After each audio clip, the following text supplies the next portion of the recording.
আসসালামু আলাইকুম সবাইকে। আমার নাম সুমাইয়া আক্তার। আমি সানশাইন মডেল স্কুলের বিজ্ঞান বিষয়ের একজন শিক্ষক। আজকে আমরা পড়ব নবম শ্রেণীর একটি টপিক, মানবদেহের সবচেয়ে গুরুত্বপূর্ণ অঙ্গগুলোর মধ্যে একটি হচ্ছে হৃৎপিণ্ড বা হার্ট। আজকে আমরা হৃৎপিণ্ডের গঠন এবং এটি কিভাবে আমাদের শরীরে রক্ত সঞ্চালন করে সে সম্পর্কে জানব। তো প্রথমেই হৃৎপিণ্ড সম্পর্কে জানতে হলে আমাদের প্রথমেই হৃৎপিণ্ডের ফিগারটি অঙ্কন করে নিতে হবে। তো চলো আমরা ফিগারটি অঙ্কন করি।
তো এটি হচ্ছে একটি হৃৎপিণ্ডের গঠন। হৃৎপিণ্ড সম্পর্কে জানার প্রথমে আমাদের জানতে হবে হৃৎপিণ্ড কোথায় অবস্থান করে।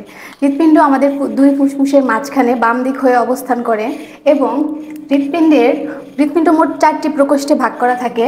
উপরের দুটিকে বলা হয় অলিন্দ এবং নিচের দুটি প্রকোষ্ঠকে বলা হয় নিলয়। অলিন্দকে ইংরেজিতে বলে অ্যাট্রিয়াম এবং নিলয়কে বলে ভেন্ট্রিকল।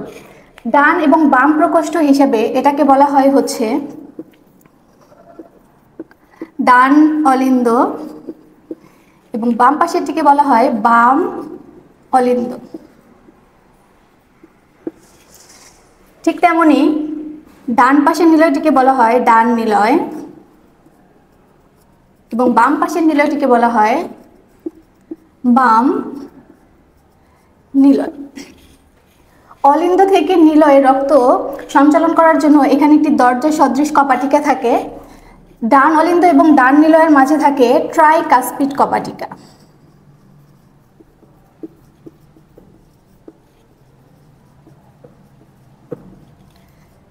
এবং বাম অলিন্দ এবং বাম নিলয়ের মাঝে থাকে বাইকাসপিড কপাটিকা।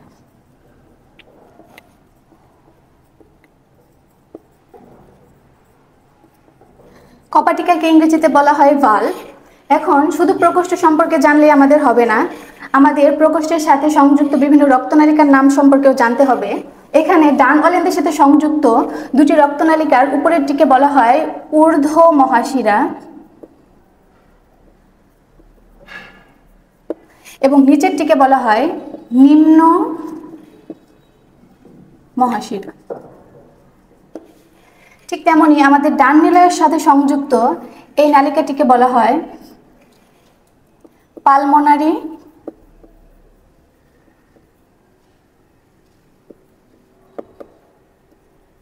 ধমনী এবং আমাদের বাম অলিন্দের সাথে সংযুক্ত নালিকাটিকে বলা হয় পালমোনারি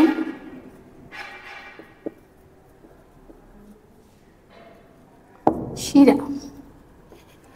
উপরে এই বড় রক্তনালিকাটাকে বলা হয় মহাধমনী। হৃৎপিণ্ডের মধ্যকার রক্ত সঞ্চালন বুঝতে হলে আমাদের অবশ্যই রক্তনালিকাগুলোর নাম মুখস্থ করতে হবে এবং প্রকোষ্ঠগুলোর নাম সঠিকভাবে জানতে হবে। এখন আমরা জানবো যে হৃৎপিণ্ড রক্ত সঞ্চালন কিভাবে করে। তো প্রথমে জানতে হবে যে সিস্টোল এবং ডায়াস্টোল কাকে বলে। হৃৎপিণ্ডের প্রসারণকে বলে ডায়াস্টোল এবং সংকোচনকে বলা হয় সিস্টোল।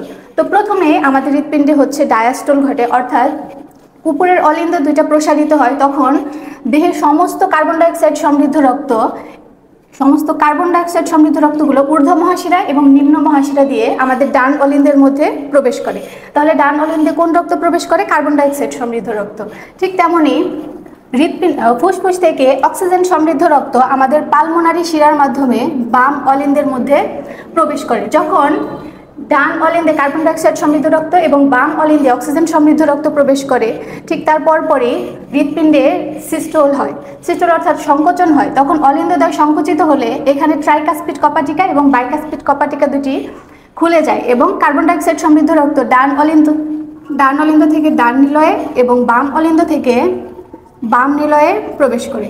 তাহলে এখানে কার্বন ডাইঅক্সাইড সমৃদ্ধ রক্ত ডান নিলয়ে এবং অক্সিজেন সমৃদ্ধ রক্তটা বাম নিলয়ের মধ্যে প্রবেশ করে। এখন যখন ডান নিলয় রক্ত দিয়ে পরিপূর্ণ হয়ে যায় তখন এই কার্বন ডাইঅক্সাইড সমৃদ্ধ রক্ত আমাদের শরীর ব্যবহার করতে পারে না। তাই কার্বন ডাইঅক্সাইড সমৃদ্ধ রক্তকে পরিশোধন করার জন্য ডান নিলয় এই যে পালমোনারি ধমনী দিয়ে রক্তটাকে ফুসফুসে প্রেরণ করে যাতে রক্তটাকে পরিশোধন করা যায়। অর্থাৎ ফুসফুসের কাজ হচ্ছে কার্বন ডাইঅক্সাইড সমৃদ্ধ রক্তকে অক্সিজেন সমৃদ্ধ রক্তে পরিবহন করে। বাম নিলয়ে আসি হচ্ছে অক্সিজেন সমৃদ্ধ রক্ত। অক্সিজেন সমৃদ্ধ রক্ত পরিশোধনের দরকার হয় না, এটি এমনিতেই আমাদের শরীর ব্যবহার করতে পারে। তাই অক্সিজেন সমৃদ্ধ রক্তটাকে বাম নিলয় এই মহাধমনীর মাধ্যমে আমাদের সম্পূর্ণ দেহে পরিবাহিত করে এবং যখন অক্সিজেন সমৃদ্ধ রক্তটা আমাদের সম্পূর্ণ দেহে পরিবাহিত হয় এটি বিভিন্ন কাজে সাহায্য করে থাকে, যেমন আমাদের বিপাক কাজে, শোষণের কাজে এবং পুষ্টি পরিবহনের কাজে অক্সিজেন সমৃদ্ধ রক্তটা ব্যবহার হয়ে থাকে। এইভাবে আমাদের শরীরে হৃৎপিণ্ড রক্ত সংবহন করে থাকে। তো এটাই ছিল আমাদের নবম শ্রেণীর আলোকে হৃৎপিণ্ডের রক্ত সংবহন। দেখা হবে অন্য আরেকটি টপিক নিয়ে। ততদিন সবাই ভালো থাকবেন, সুস্থ থাকবেন। আল্লাহ হাফেজ।